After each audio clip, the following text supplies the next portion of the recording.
Hi friends, today we're going to read Crow Boy. It's a Caldecott honor book. I hope you enjoy it.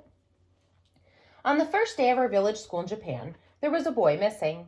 He was found hidden away in the dark space underneath the schoolhouse floor. None of us knew him. He was nicknamed Chibi because he was very small. Chibi means tiny boy. This strange boy was afraid of our teacher and could not learn a thing. He was afraid of the children and could not make friends with them at all. He was left alone in the study time. He was left alone in the playtime. He was always at the end of the line, always at the foot of the class, a forlorn little tag-along.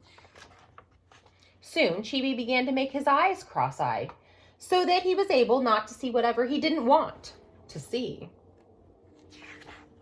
And Chibi found many ways, one after another, to kill time and amuse himself. Just the ceiling was interesting enough for him to watch for hours. The wooden top of his desk was another thing interesting to watch. A patch of cloth on a boy's shoulder was something to study. Of course, the window showed him many things all year round. Even when it was raining, the window had surprising things to show him. On the playground, if he closed his eyes and listened, Chibi could hear many different sounds, near and far, and Chibi could hold and watch insects and grubs that most of us wouldn't touch or even look at, so that not only the children in our class, but the older ones and even the younger ones called him stupid and slowpoke.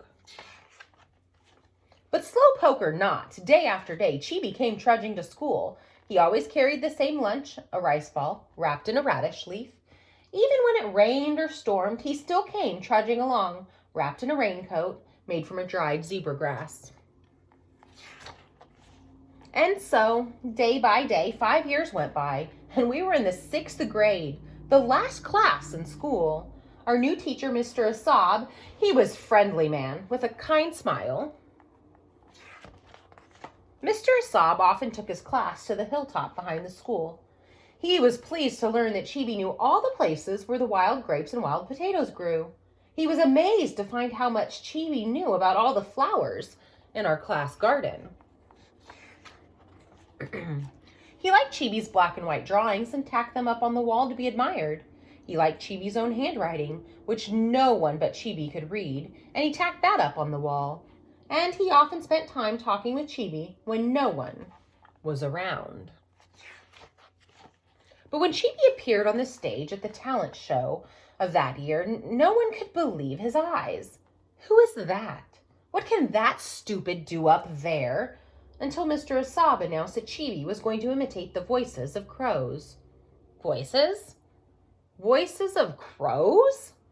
Voices of crows? Voices of crows. First, he imitated the voice of a newly hatched crow, and he made the mother crow's voice. Then he imitated the father crow's voice. He showed how crows cry early in the morning. He showed how crows cry when the village people have some unhappy accident. He showed how crows call when they are happy and gay. Everybody's mind was taken to the far mountainside from which Chibi probably came to the school. At the end, to imitate a crow on an old tree, Chibi made very special sounds deep down in his throat. Quack, quack. Now everybody could imagine exactly the far and lonely place where Chibi lived with his family.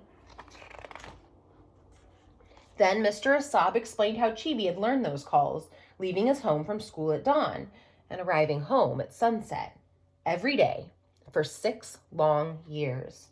Every one of us cried, thinking how much we'd been wrong to Chibi all those long years. Even grown-ups wiped their eyes, saying, "Yes, yes, he is wonderful." Soon after that came graduation day. Chibi was the only one in our class honored for perfect attendance through all the 6 years. After school was over, the big boys would often have work to do in the village for their families. Sometimes Chibi came to the village to sell the charcoal he and his family made. But nobody called him Chibi anymore. We all called him Crow Boy. Hi, Crow Boy. Crow Boy would nod and smile, as if he liked the name, and when his work was done, he would buy a few things for his family. Then he would set off for his home on the far side of the mountain, stretching his growing shoulders proudly like a grown-up man, and from around the turn of the mountain road would come a crow call, the happy one. The end.